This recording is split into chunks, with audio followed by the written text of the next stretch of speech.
calling the meeting to order, and we really needed to have four meetings this month. Am I correct, City Manager? We needed to have 2 public hearings and workshop and the regular meeting, but the governor's got to kind of cut down with our time, our limitation and everything, so we're going to have the public hearing tonight, no workshop. Tomorrow we have a public meeting on the budget. Public hearing will be during the meeting, that's correct. Be during the meeting, and we have the regular city council meeting tomorrow night. There will be no voting tonight. And, see it.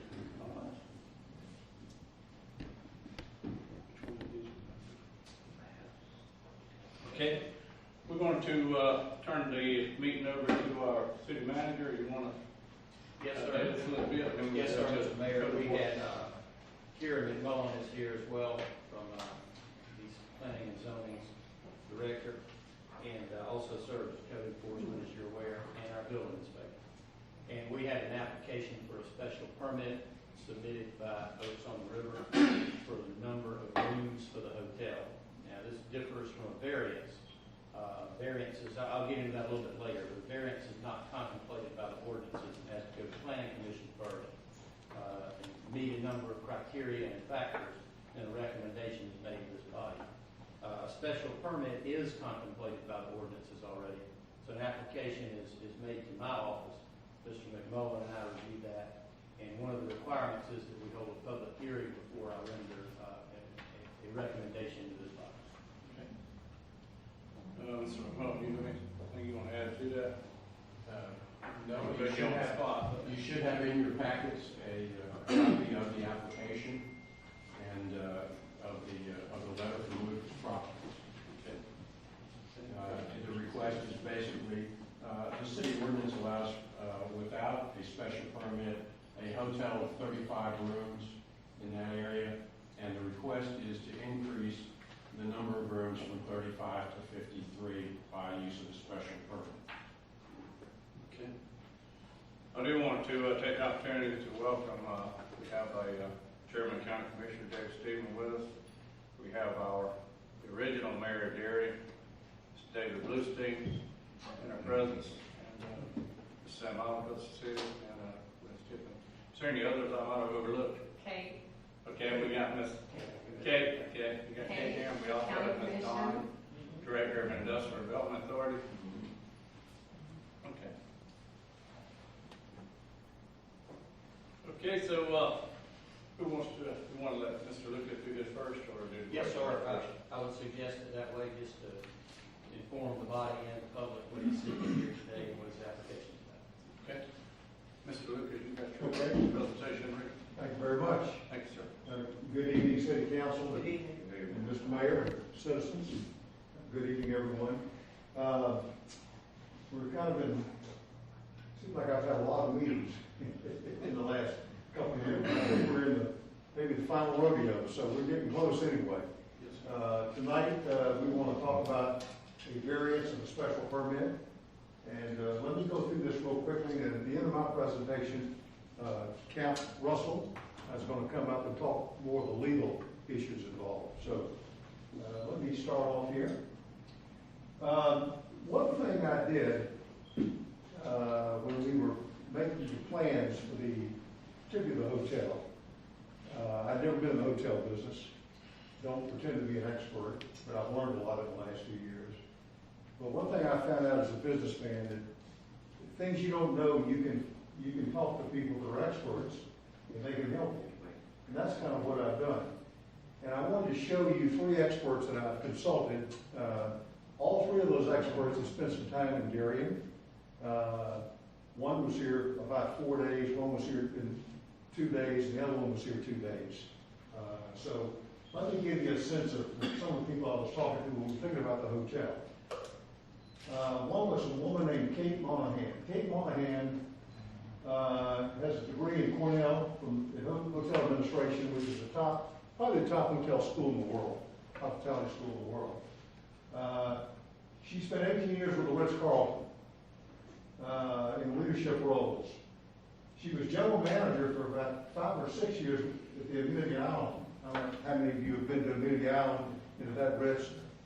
Kate was there from like 2008 or 9 till maybe 2014 or 15.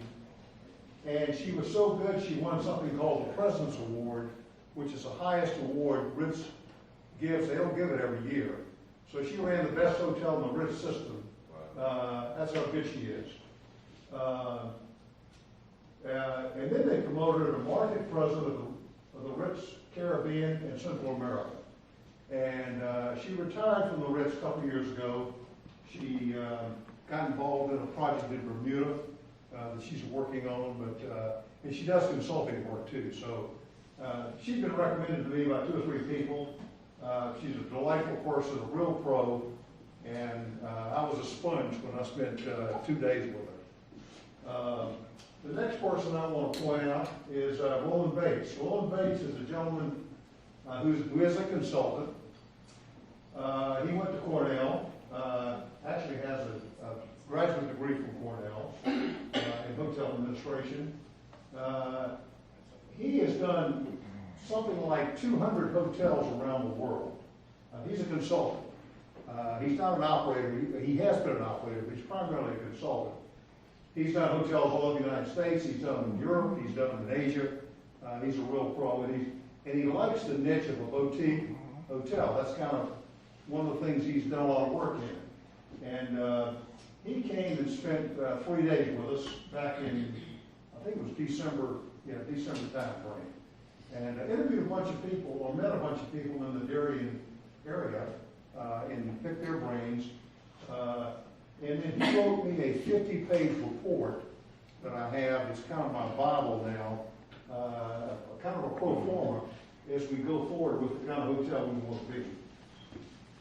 The third person is a guy named Bernard Schorn. I don't know if I pronounced his last name correctly. Bernard was born in Germany, but he's an American citizen, naturalized citizen. Has a farm in North Carolina, so he spends a lot of time here. He's got a place down in the Caribbean. Bernard went to school in France, graduated from Swiss schools, some of the best schools in the world. He's in his early 70s, been in the industry 45 years probably. He's done hotels he's managed hotels all over the world, some very famous hotels. He did one in French Polynesia. He's done 2 or 3 in the Caribbean. He's done them in Europe, etc. He started when he was a young guy, started in Bermuda at the Princess Hotel in Bermuda, and his I guess his godfather was the CEO of that hotel. So he got into business, he said, and but he's worked in development and hospitality his whole life.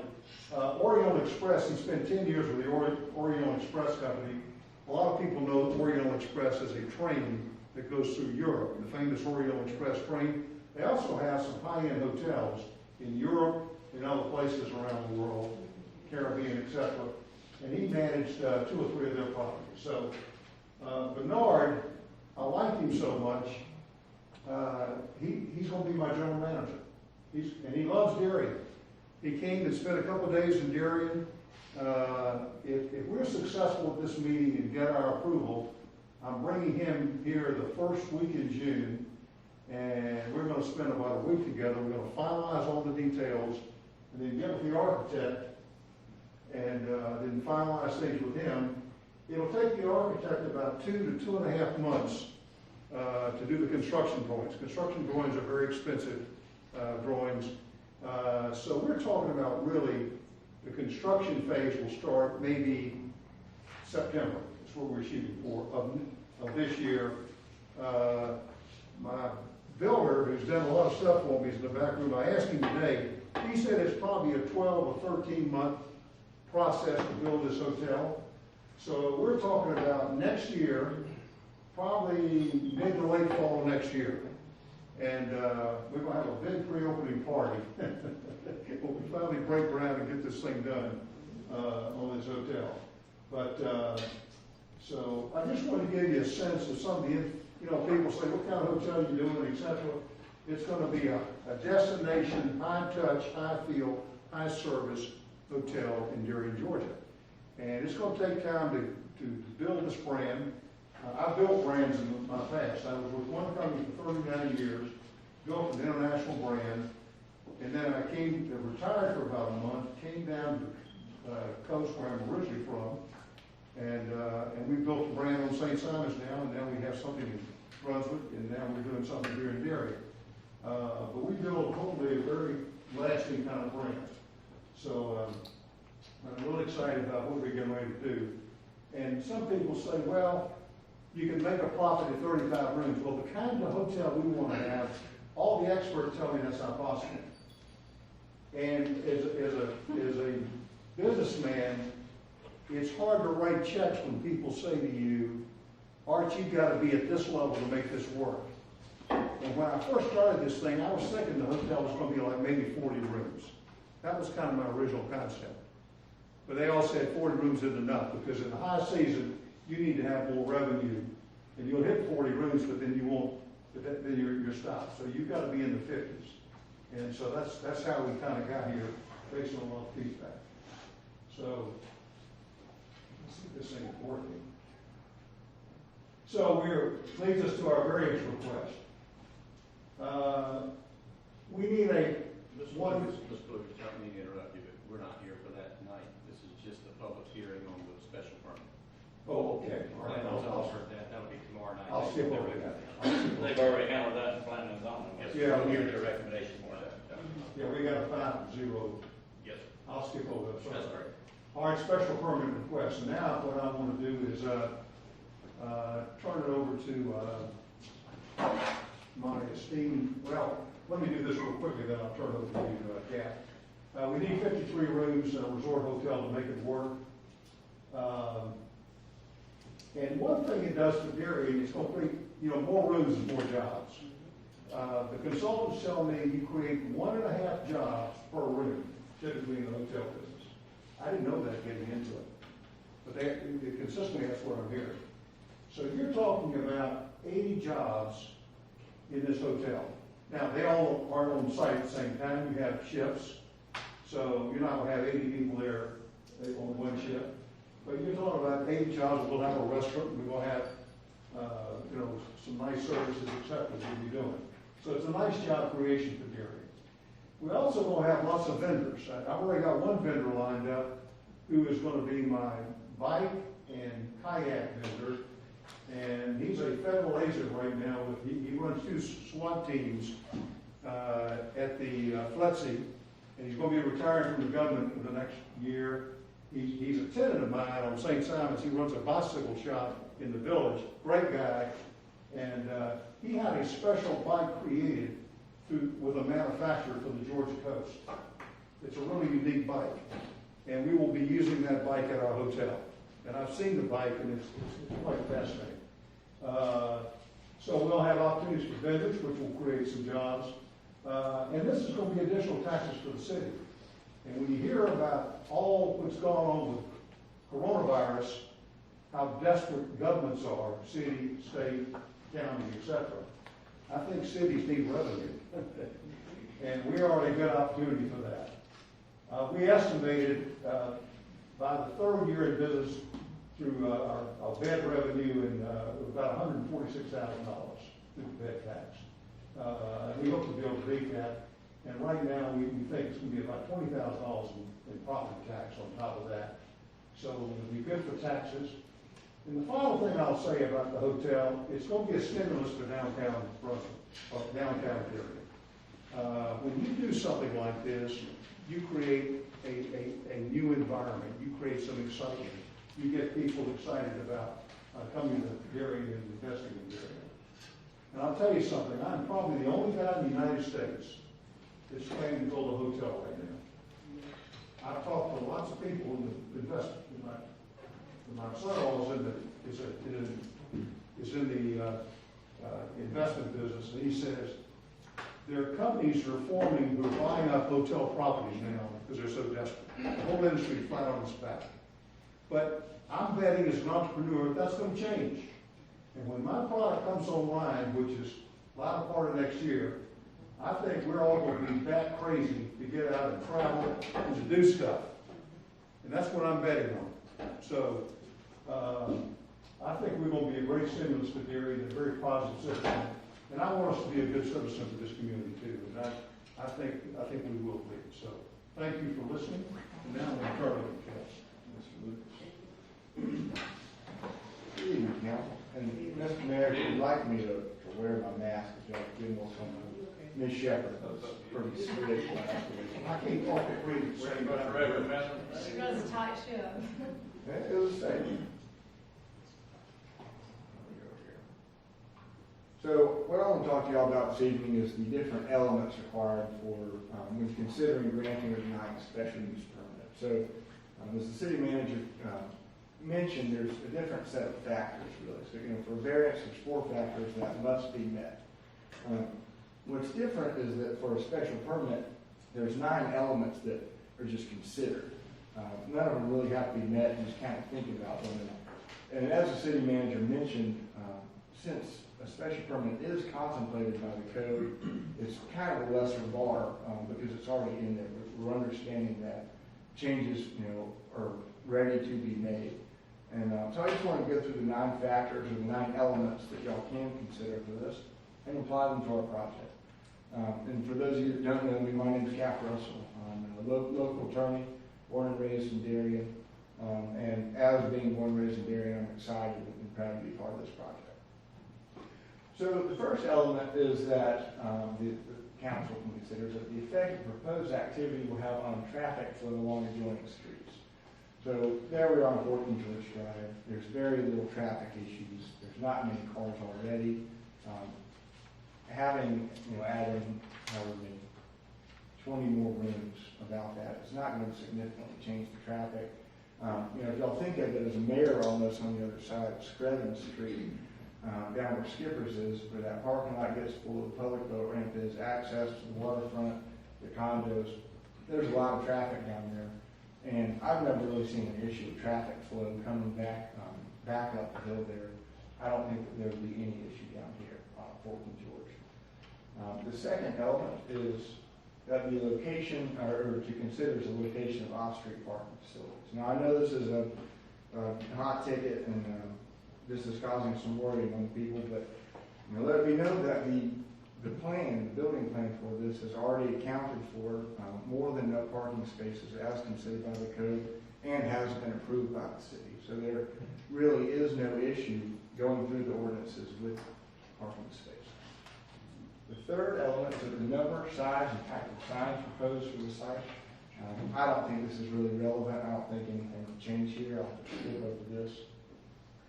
Fourth is the amount and location of open space. Now, the open space requirements, as set out by the plan, aren't going to change. They've already been approved, and as contemplated by the code, we've already met our requirements, and there really are no open space issues if you do get the special use permit. Fifth is that there's adequate protective screening. According to the code, we're having no issues. Everything's been contemplated for through the plan. There's no protective screening issues. Nothing will be changed as far as I understand if this special permit is granted. 6, the hours and manner of operation. The hours and manner of operation aren't going to change regardless of if a special permit is granted or not. They're going to stay the same if it's at 35 or at 53. So this isn't an issue either. 7, outdoor lighting. This plan has already met all outdoor lighting requirements, including if the special permit has been granted. 8, the ingress and the egress of the property. And considering this, Kier has already talked about this at planning and zoning last week. We have a porous surface going in. It's adequate for the number of parking spaces and the number of cars that would be there. It comes out on 14 George, following all city ordinances, and there's no issues if the special permit is granted. Nothing would change, and ingress and egress would not be affected. Last is the compatibility with surrounding land use. So this is zone C2, this property here, which is a general commercial zone. Under the code, there are certain permitted uses for C2, including service businesses catering directly to the consumer. This hotel absolutely falls within that, in my understanding.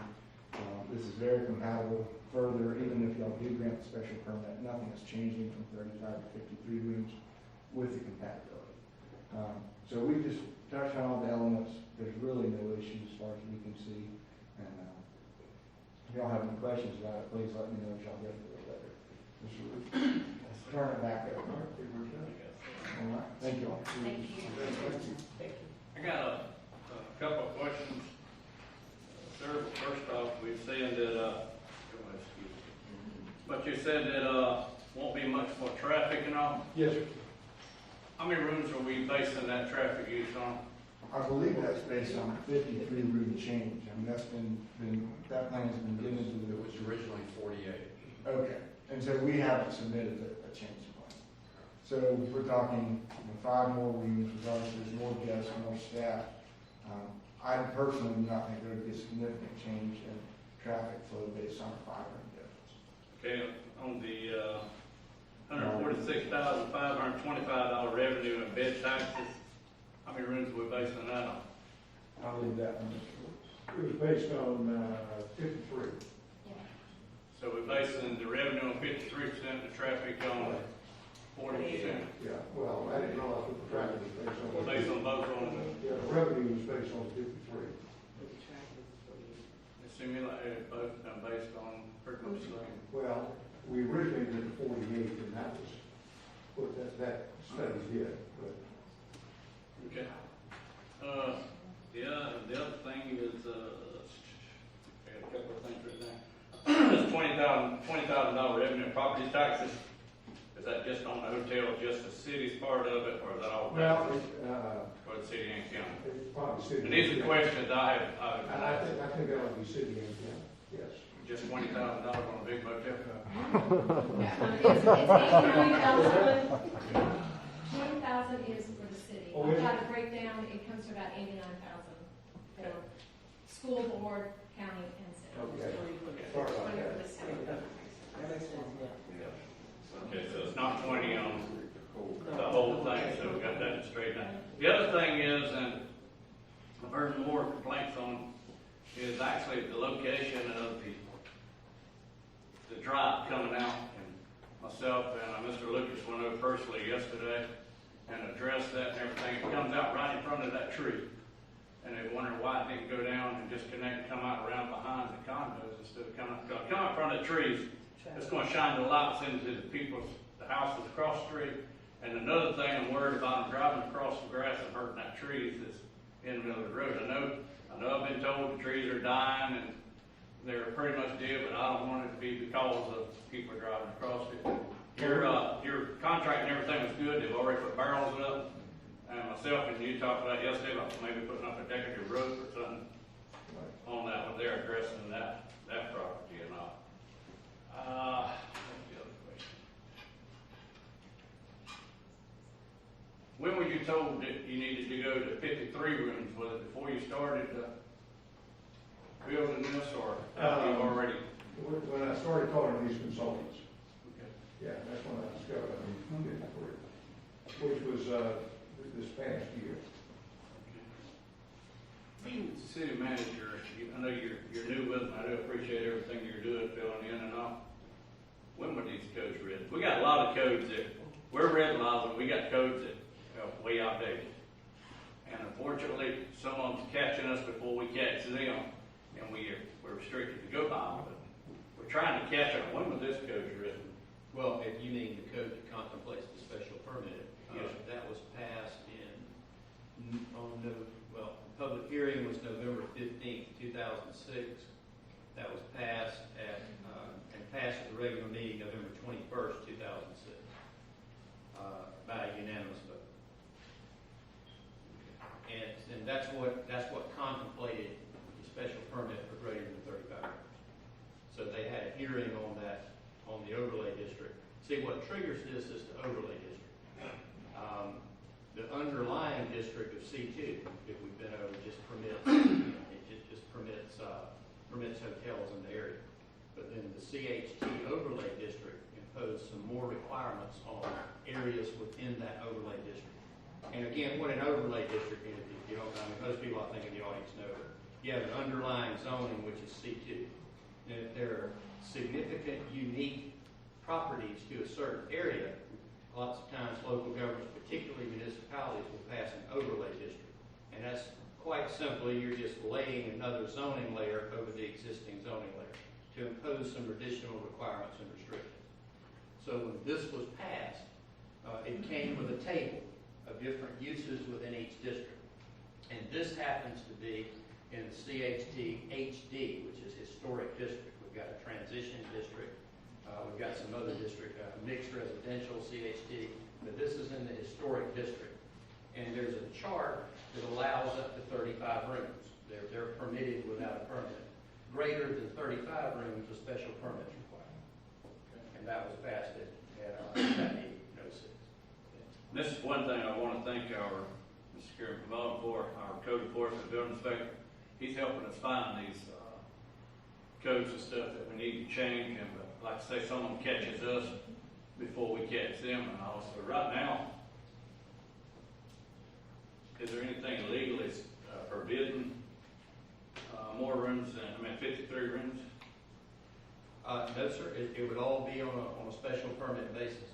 In fact, they're allowed just with a special permit.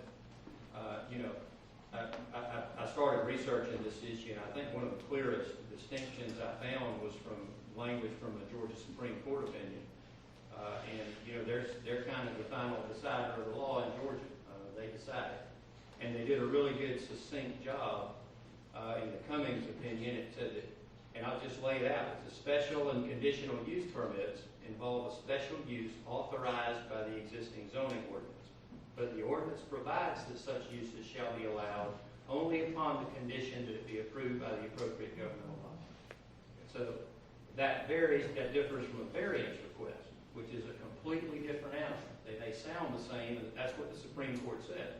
So variance requests are similar to special and conditional use permits, except that the non-conforming use requested is not explicitly provided for in the zoning ordinance. And the zoning authority must consider whether the facts applying to a specific piece of property warrant relief from zoning under the standards set in the city ordinance. And in other words, that's crucial language, warrant relief from the existing zoning ordinance versus a special permit, which is already contemplated by the ordinances.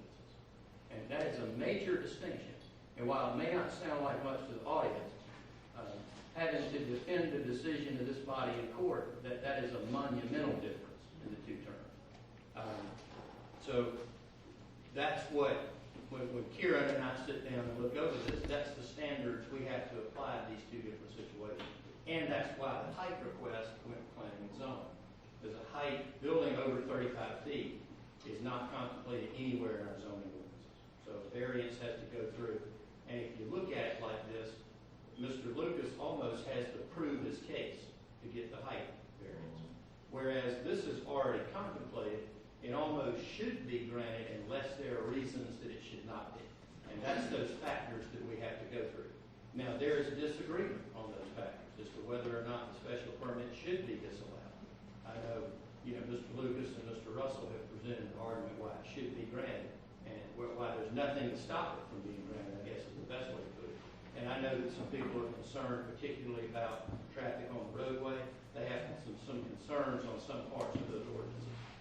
And quite frankly, protective screening, I have some concerns myself on that issue. And I'll discuss that later when we finish it. Just two other quick questions. We have several other people here that could probably answer, don't want to put none of them on the spot, but could one of y'all mind freeing everybody's mind up? There was no tax, or was there a tax abate given to Mr. Lucas? No, there was no tax abatement Okay. given. Absolutely. All property taxes.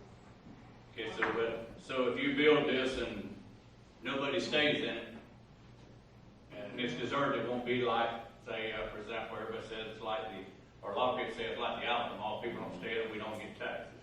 I know taxes is not the main idea here, the main point, but it's just one of their questions they brought up, and I'm trying to answer all the questions that I was hit with. So if anybody stays in it or not, you still got to pay taxes on it. Absolutely. You still got to maintain it, make it look good, present it to the area where it won't look like some dilapidated building or not. We're putting that kind of money into it, I'm sure you.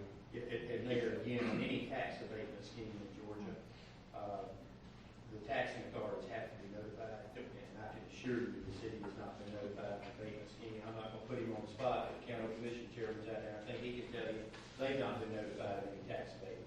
No. Okay, just want to clarify for everybody. I can say it, you can say it, we say it here in public and open, and we pretty much owe it to it. In fact, he wrote his property tax checks last year too, for the president. Okay. Council have anything? Then we go to the floor. Council have any questions? Not right now. Not at this time. Not at this time. Some of the ones that you have asked, Right. you know, Richie says he'll go over the, you know, the condos, which is right across the street. Those people have a concern. They have a legitimate concern, and we have to address that. This is, going up to 53 rooms, what's about a third more rooms? Yes, sir. Regular. That's right. City, enforcement, code enforcement, McMullen, is he gonna have to go out sideways or backways on the bottom floor plan to add these rooms? Okay. As of this 53 moment, rooms. as of this moment, I do not have plans for the hotel. I do not have architectural plans. What I do have is the site Please plan. clarify. Okay, thank you. Please clarify that. I heard something from the audience out there. You know, there's the rumor that you have never seen any plans on this project at all. Well, that's. Okay, we- please clear that first. Yeah, We we have, plan. We don't have architectural plans of a I residential. do not have I do not have architectural plans for the structure itself. So, what I do have is the site plan, and we have an outline of the site, and I have to go by that, and no one has said anything about I'll change it. change. Okay. Footprint's still the same as And when that we was asked pretty- that for was- 38 rooms. Right. Exactly. Right. If that We does of course change, had that- architectural plans for the condos, the architectural plans for the restaurant, the overall site plan, the parking, the dock, all of those. The only thing we lack is the actual architectural plan for the hotel. But for him to get granted the 53 rooms or to be able to go ahead with his construction and everything, all you need is the site plans that you had. Okay. Yes. And that was the other thing is that we haven't seen, nobody's seen the site plan. I think somebody's already come in and got an open record and got a copy of it. I think we got more than one. Yeah. We've had some people come in and review the Okay. plan, and one person has actually asked for it, and they were available downstairs. So they were given a copy when they asked for it, and they have actually seen it, so we've seen that. Okay. Mr. Lucas, I think for our conversation, if you get, I know we're not here talking about not the height variance, if not, it'll still be 6 inches lower than the condos. Yeah. So it's not like you're going way up in the air. It'll be a 3-story. So that's part of this, one of these stories going to be underground. Yes. 3 stories above ground, Okay. just like the condos. You see the 3 stories here. Now, this picture may change slightly, because we're gonna potentially tweak it, but this is the potential, but the basic size of the hotel is not gonna change. It's 6 inches shorter than the condominiums. It comes in about 39 feet, so we're 4 feet over the 35. The condos were all 39 and a half, something like that. But then we have one thing that you don't see that's underground. Okay? Okay, so we, just a brief right quick light, we've already discussed that, how the revenues have been decided, the traffic, how it's been decided, the size of it, we have seen and do have a copy of the site plans. People have come in and seen that. Like I say, that's pretty much, the questions that I have. Any council? Okay, anybody have a question or comment? Yes, sir. If you would state your name and, so we ask you to repeat, speak up 3 minutes. Where's that time? It's downstairs. We don't trust you on this. Go ahead. Yeah, I understand 3 minutes. I will ask a little leeway, as Mr. Lucas has had more time, and there are some folks who would like to speak and have offered to give me their time. Yes. So I won't go on. I know we don't want to stretch this. I'm Bill Barton. this project has engendered an awful lot of emotion in this city. And I hope that in the days and weeks to come, we can tamp that down a bit. I think there's been things that have been said that I hope people in the future reconsider. I think a hotel is going to be a good thing for Darien. And I want to begin, because of the level of emotion, by saying that I believe that Art Lucas is an honest man. I think every one of you believes that he's an honest man, and I have to believe the members of the IDA, when they entered into this agreement with him, thought he was an honest man. I want to be clear, I'm not saying he's not sharp as a tack, as a businessman. And he's going to push for every single advantage he can. He's going to cut every corner he legally can. He's going to squeeze every dollar he can. And we should not fault him for that, because he's a businessman. And that's how he approaches his business. And that's how he wants to do this. And that's nothing we can fault about. And none of that means he is not an honest man. But it begs a question. If Art Lucas is the honest man that we all believe he is, why did the IDA in August of 2018 ask him to sign a contract for the conveyance in phase 1 and phase 2 of this project? I know it sounds like a silly question, but the reason is obvious. It's just good business. You lay out the terms of who does what the expectations are, what the damages are, if either party doesn't do what they say they're going to do, and that's why you have a contract. He does not have a contract with the city, but it is your job to investigate. Indeed, it's your duty to investigate the claim that he's made.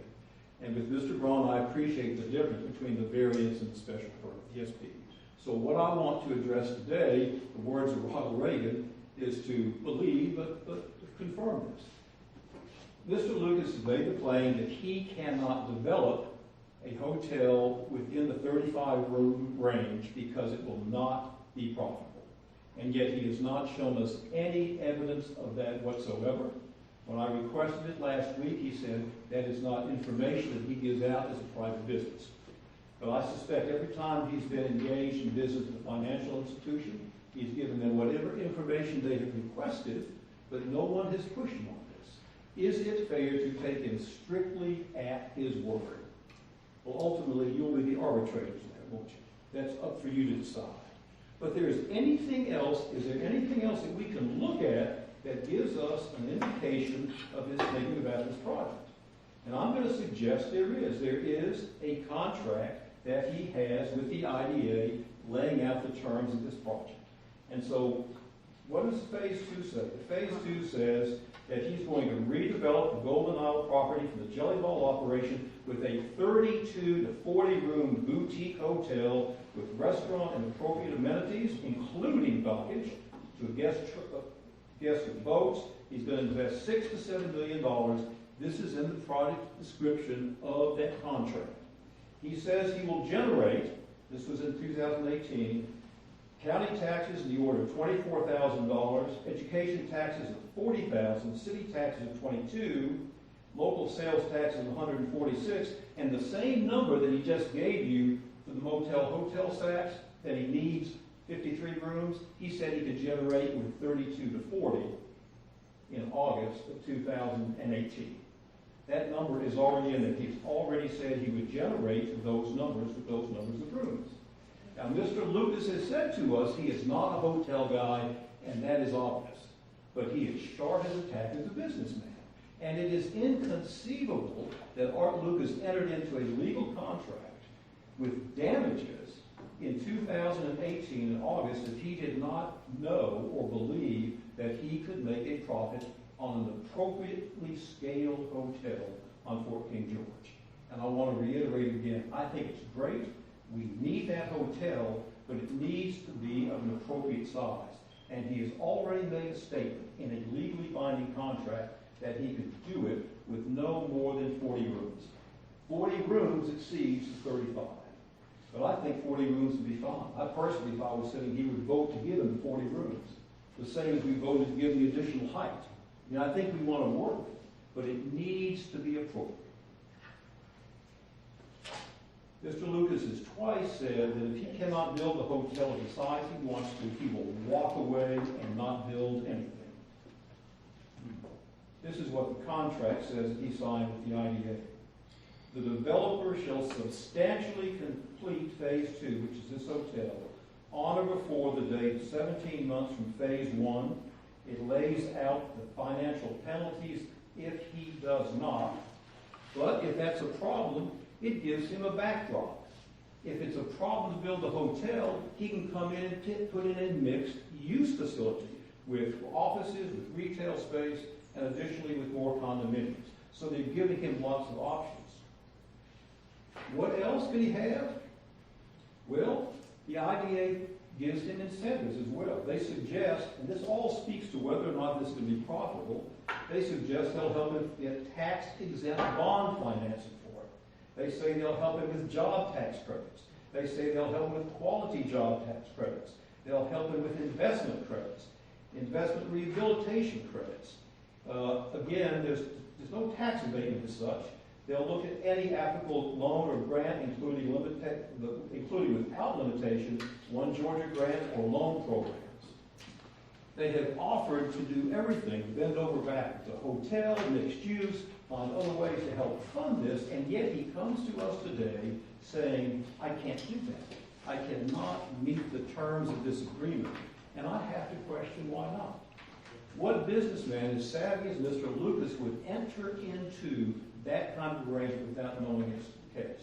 I want to say one more thing. Yes, sir.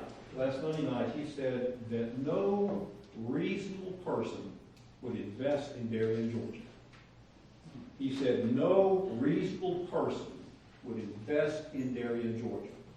I would like every business owner in this city, every person who is already here and has been here for years, who has a B&B, who has a gas station, who sells sandwiches and great coffee, who has a beauty shop, who sells flowers, who does small engine repairs, who has a law office or a real estate office or anything else, who's been investing in this city for years. Maybe not on the grand scale, Mr. Lucas, but nonetheless, these are smart and reasonable people, and 6 or 7 days a week, they put their blood, sweat, and tears into this city, and they play by the rules.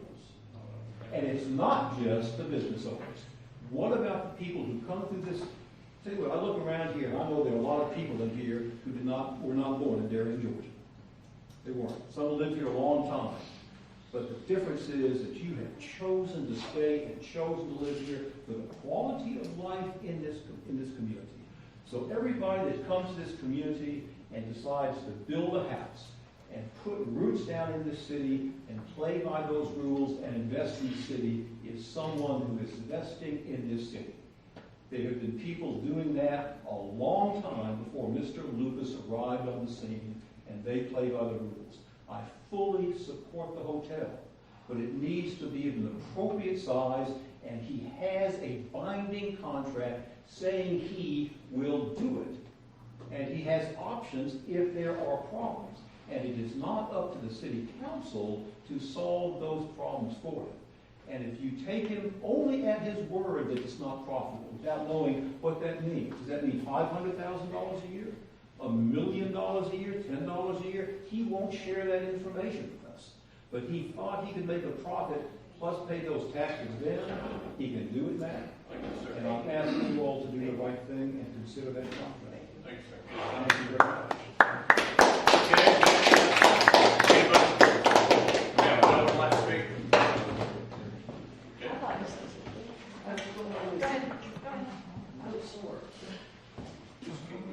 Well, I'd like to say short.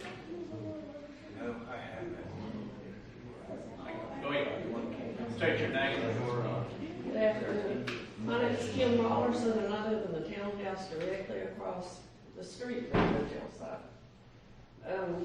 I'm against the approval of the special permit due to the direct negative impact it would have on the value of my property.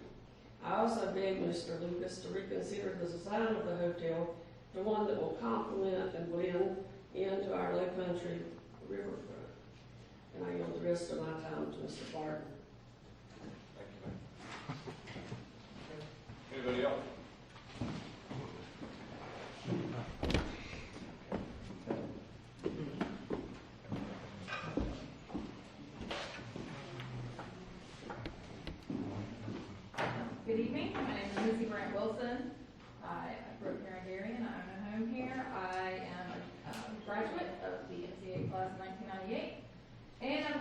my best not to sound like Charlie Brown's teacher in this mask for you guys tonight. I am a hotelier. Mr. Lucas says he's not a hotelier, but I am. This is my career. I've had a successful career. I have my master's in business administration. I've also won industry awards. I'm the reigning major business leader person in Georgia. And I was, for 4 years, the director of sales for the Convention and Visitors Bureau in Athens. And in that job, I was directly responsible for putting people into hotel rooms in every single hotel in Athens. I now am the area director of sales for a hotel company. We have Hiltons and Marriotts. And once again, I am responsible for putting hotels, rooms in those hotels. And I have a team behind me. As the Convention and Visitor Bureau Director of Sales, I met so many hotel consultants, I can't tell you how many. They would come in every time they wanted to purchase a hotel. They would come in to get statistics. And one question I would ask them, do you have experience selling a hotel room here? And that is my question for any consultant. You can make the most beautiful business plan in the world, but if you don't know how to sell a hotel room in this area, you will get hoteling in the Golden Isles of Darien 101 pretty quickly. And some of the ways that I can tell that that's not happening. First of all, the average daily rate promised to you guys is $200 per night. That is nowhere near Athens. And we're talking about $700 to $1,100 a night for hotel rooms. Nowhere near. Savannah, downtown in 2018, their downtown hotels, which are nice upscale hotels, their ADR was $174. Golden Isles next door, they posted $236. That is including Sea Island and all of those short-term rentals. So we have 236 in Golden Isles with upscale hotels. We have 174 in downtown Savannah. So 200, basing these figures off of 200 is not a realistic number. The average occupancy around the state, 60%. Year 1 and 2 in a hotel, it's 40%. I should know, I just opened a new hotel last year. The one thing I'm not hearing at all is COVID recovery. COVID has devastated the hotel industry in so many ways you couldn't imagine. Marriott said that they had a 90% revenue loss, 25% only 9/11, 90% here. And also, every single one of everybody I've talked to that has had a hotel in development has put that hotel on hold to allow for recovery. And Mr. Lucas stated some facts. He said that he thinks that COVID is going to come back pretty quickly with travel. People are ready to travel. I can tell you this: the state of Georgia just put out a statistic last week. They think the minimum for 2 years of already existing hotels to recover. So one of the ways that we can help our already existing hotels in this area is to allow them to recover before Mr. Lucas opens his hotel. That's one of the strategies that we also used in Athens. So I can also tell you this: another thing is product development. People don't want to go into a cookie cutter hotel anymore and see something that they can see in any city in the United States. They want something that reflects where they are. Well, the history of where Mr. Lucas has his development is Fort Darien, which was before McIntosh County Highlanders when they came down here. Missy, I think I'm kind of lost right now. I might be speaking That's out of what, turn, but are you for it or against it? are you questioning his business plan, or are you trying to sell what your Yeah, I'm trying to show you. what are you trying to tell us? What are you trying to I'm trying portray to here? tell you that one of the things that you have a responsibility to do. But we're not Savannah, we're not Athens, we're not. Exactly, you're not Savannah. Exactly. You're not Athens. So you're not You're trying to, not Golden his Isles. business You're not plan is even not on the any of our big concern. That's his. I'm just trying to ask, what are you trying to ask from us? What are I'm you- trying to ask you to keep this at 35 rooms. Okay. To allow for him to do that. Okay, I was just trying to, I didn't understand, okay. Excuse me? Tall. Excuse me? I just didn't understand. Did she get her full 3 minutes? Okay. Okay, so, yes, sir. Next. My name's Ed Perry, I'm from Nashville, Georgia. Common ground that we got here, let's start with common ground, is everybody is trying to look out for the best interest of Darien. We're all highly invested in this community, both emotional and financially. I intend to be around in this community myself. So I stand to speak in favor of the hotel and the barracks. And I want to try to explain it, and that was a good prayer, because at the end of the meeting, at the end of our decisions, we want to come together and make it good for Darien, because that's why we're all here, to find out what the best thing for Darien is.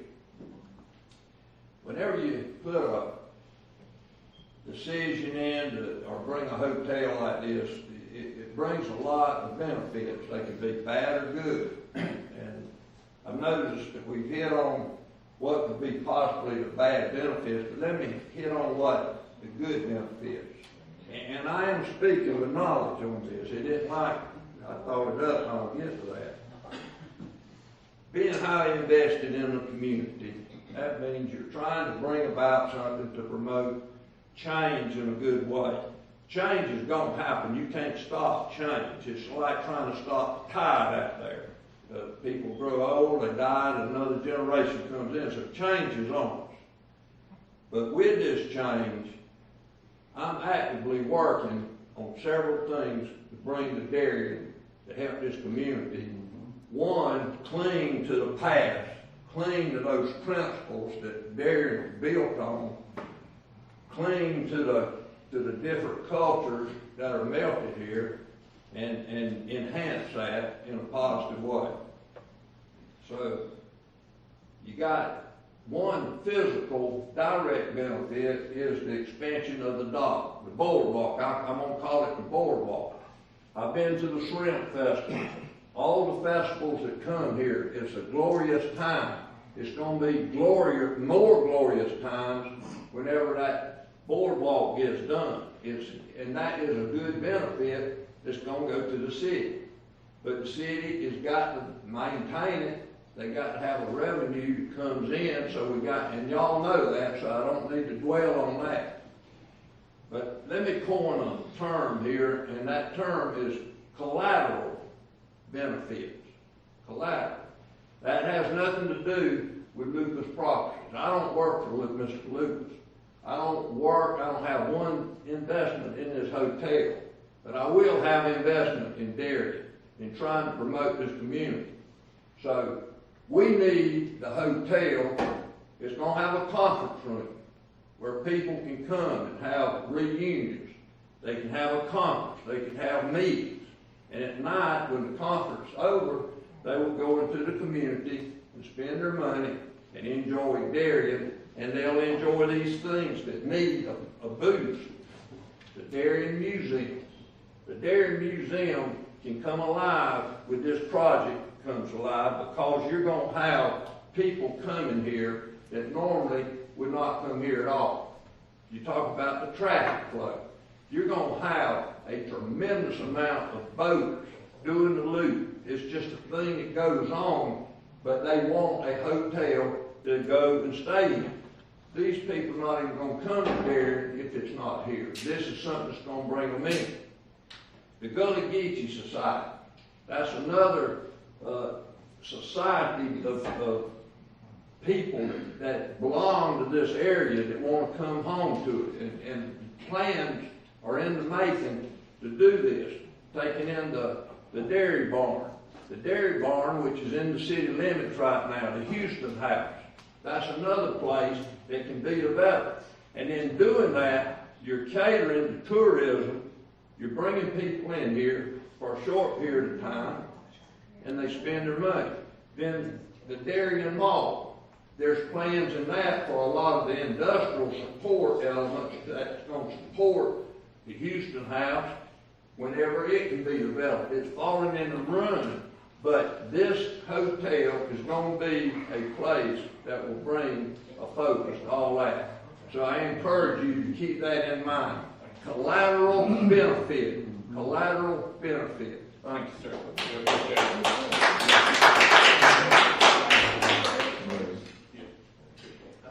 Anybody else? Yes, sir.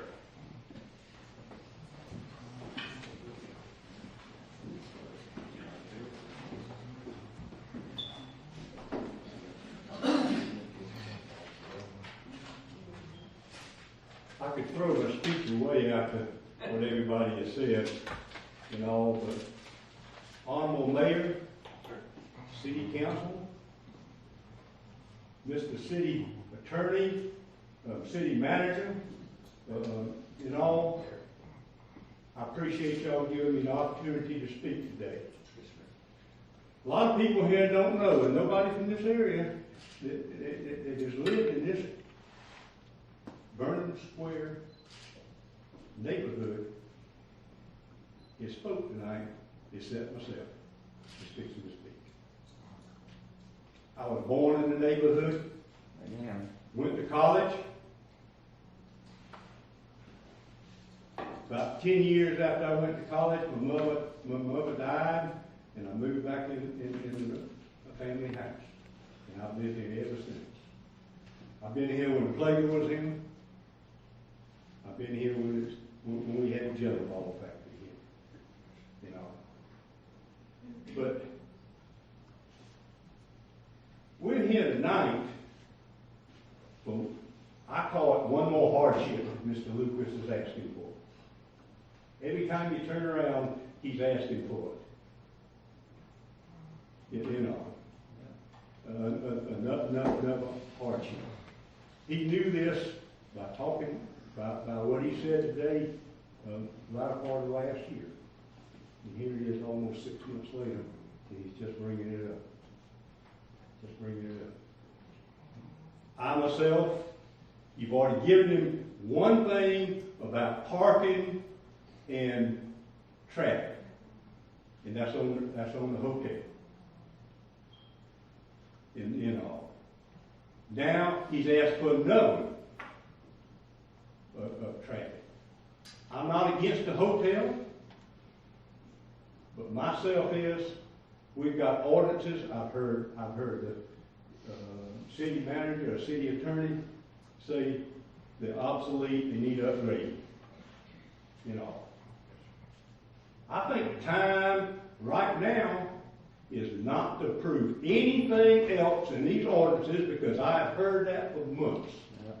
You know, until put it on hold, hire you a consultant, let him come down here and look at the ordinances and upgrade the ordinances.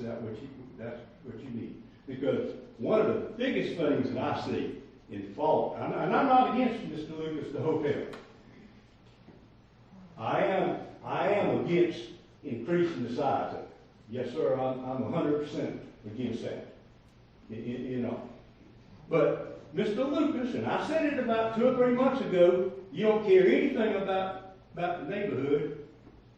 And he said you shouldn't say that. And I believe it to this day. He doesn't. Not once has he come to the neighborhood right here, Mr. Lucas, and said, look here, I've got problems. Can I sit down with you and work them out? Mm-hmm. Not one time have we seen him come to the neighborhood and ask us anything. Not one. He's gone over there. We have Northway Street that goes right behind us here. That went down to Plagas when it was there. I still call it Plagas, and it's right behind I call it the Texaco down here. Then I'll always call them that. Block that road off, which the traffic could have come right out of there, going down, instead of coming down 14 George Drive. Now, I would hate to have a condo right across the street, because they come right up there to you, 14 George, and at night, the lights will be shining in that condo all night long until the restaurant closes. You know, nobody took all that into consideration. DOT, if you went to DOT and asked them to design that, you know, they would have never given him 2 entrances and exits that close together. They would have never done it. And all like that. But now, guess what's going to happen? The people's going to come out of there.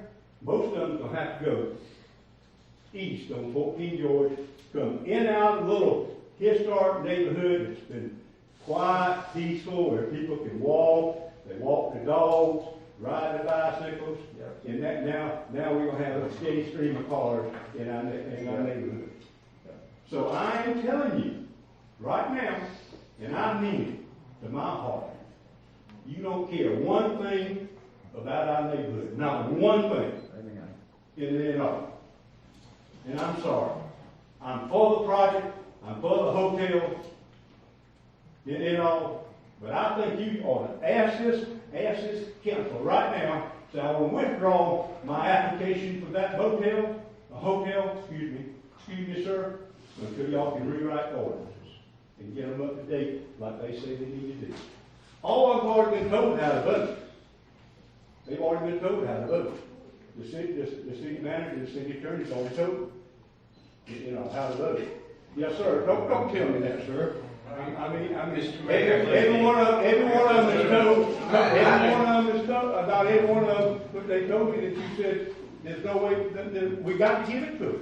Mr. Mayor, Mr. Mayor, I respect you a whole lot, but what you just said, you need to take back, because nobody has told me to vote. I spoke to a lot of people. I apologize for that. Let me finish because you win. You do not tell me that somebody's told me how to vote. That is wrong of you on all accounts. I was told he said there was nothing else that you can do. I respect you highly, sir, highly, but saying that is wrong. I'm sorry, but I that's wrong. apologize, but you have said you have to do it or we'll get a lawsuit. If you may get a lawsuit, you need it. That's word on the street. Yeah. Mr. Lucas, on that, and this is just to throw out there a suggestion, on that where the road comes out to the tree and shine lights there, property, is there enough room in there to make a circle and come back out the same driveway? I mean, is that something you might look at, or, 'cause that seems to be the big deal, where it comes in to the front door, and then comes out to the second driveway.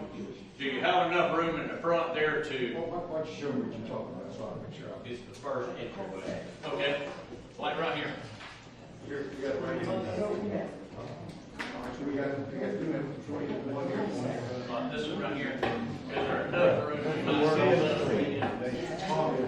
make a circle right here, come back here. So this is the same thing. So if there's some way we can come in, make a loop right here, and then come back out the same way. See, right here.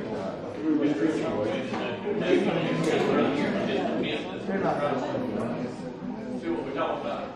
Coming in here, making a loop. See, coming back this way. Right turn on.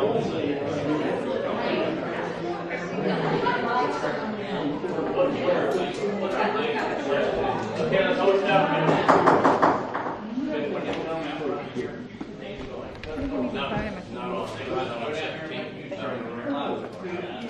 You spoke well. Right.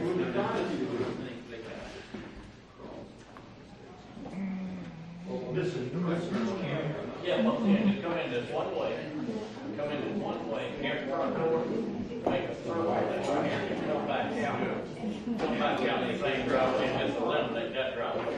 That way you don't have lights shining in the road, that way you don't have to go down here and make a U-turn.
I know that one was just like 36.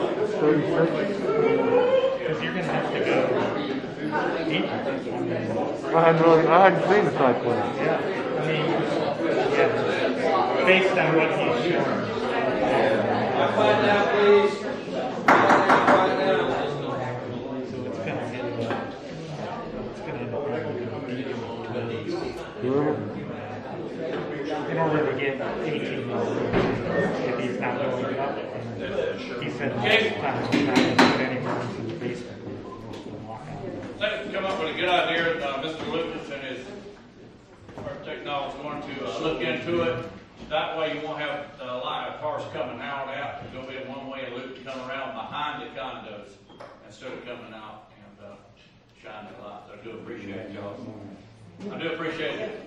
You know, your willingness to look into it. Same thing you did with the tree over here. You looked into it and changed things around. So I do appreciate that. Anybody else? Yes, ma'am. And then we'll go to the top.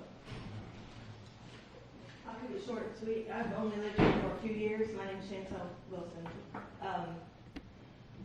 One thing I think should be proven is he's already gotten a contract saying that his profit will be this much. His taxes that he's going to pay will be this much.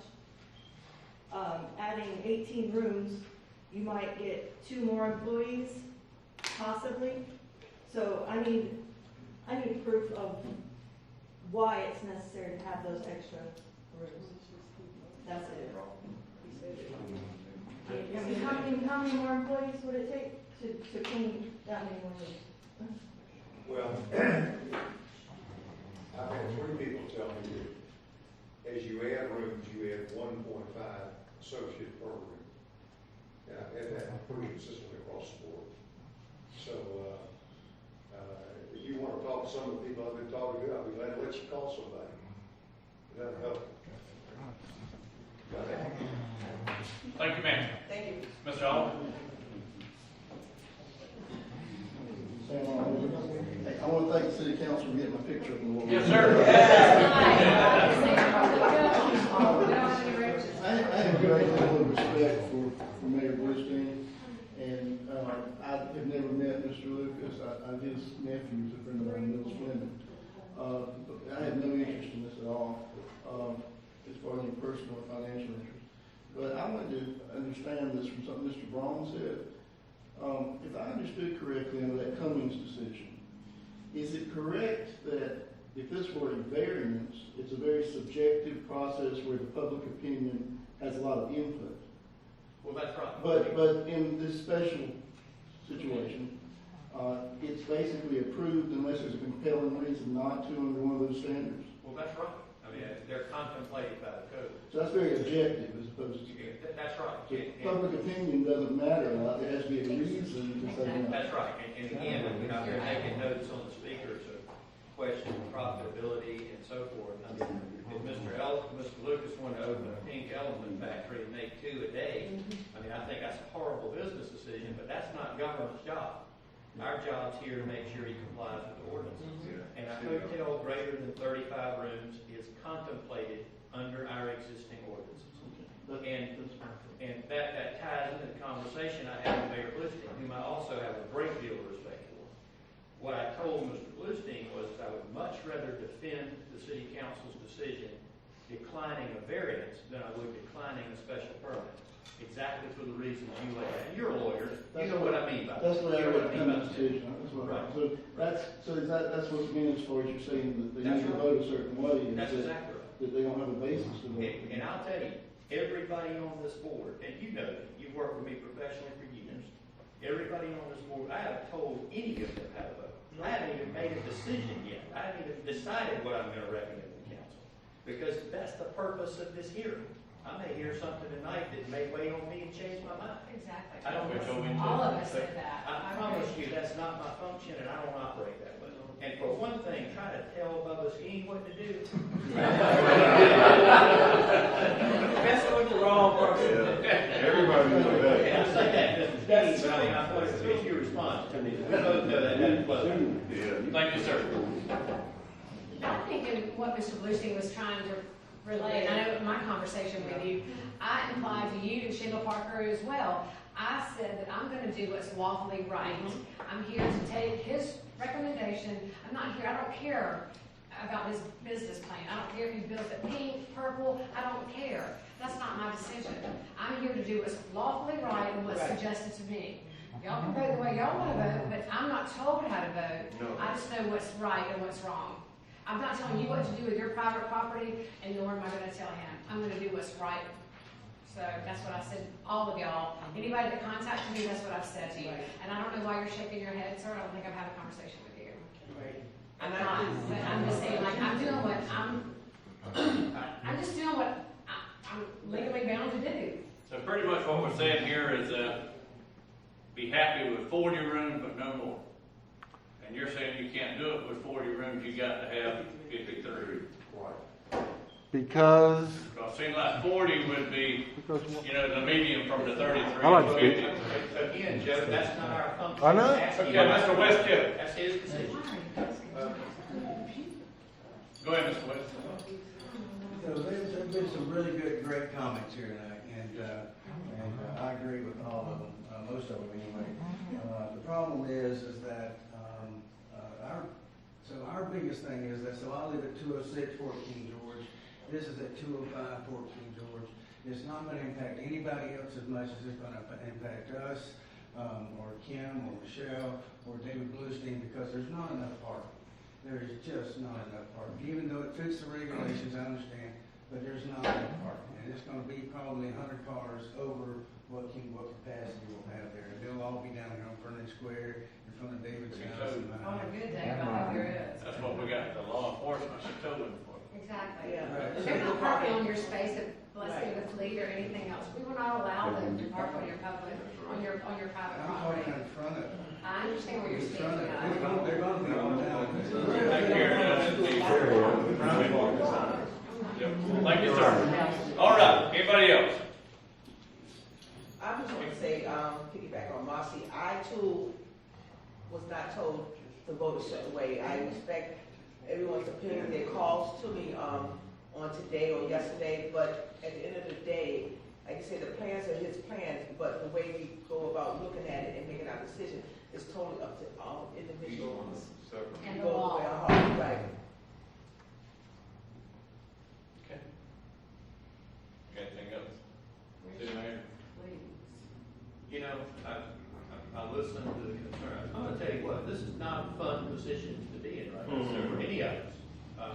We take our job seriously.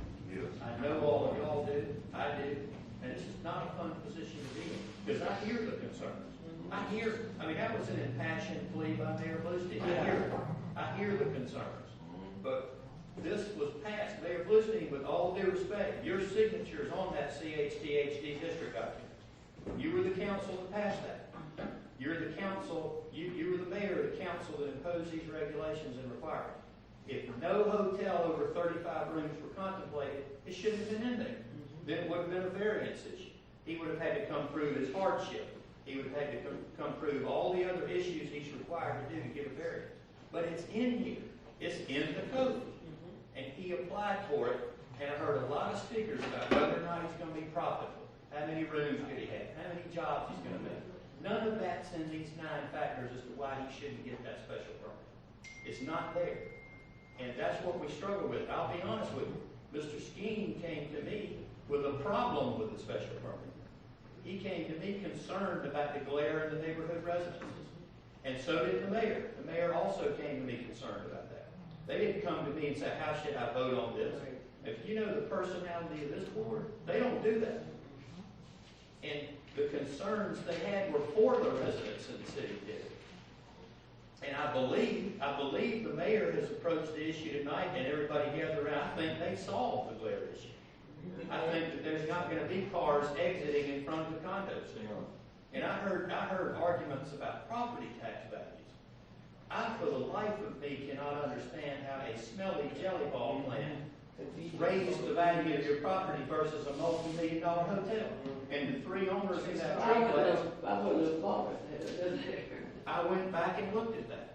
That's right. But you did buy it. That's right. You did buy it after this newspaper article was put out on the front page of the Darien News, announcing a commercial project. Like I said, I don't have anything against the hotel. I just wanted the small, that was my understanding it would be.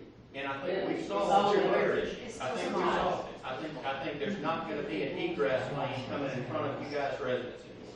I think there's going to be a right turn only, and I think Mr. Lucas is going to look pretty excited at that. So, I mean, I'll tell you this.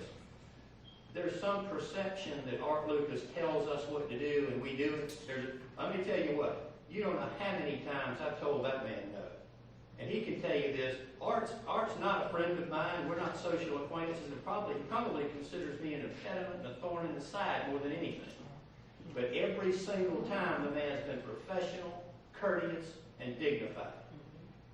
And so has this council, this mayor and council. They tried to do this the right way, and I've seen some of the junk that's spewed on social media here. That there's people on the tape, and there's bribes and corruption. Let me tell you what, these guys get paid nothing to do this job. This is not a fun job right now. Y'all are my neighbors. I like you. You're my friends. I've talked with you socially. Y'all are my friends, and we have to make tough decisions on this project. But we're also bound by the laws as they're written, and that's what we have to follow.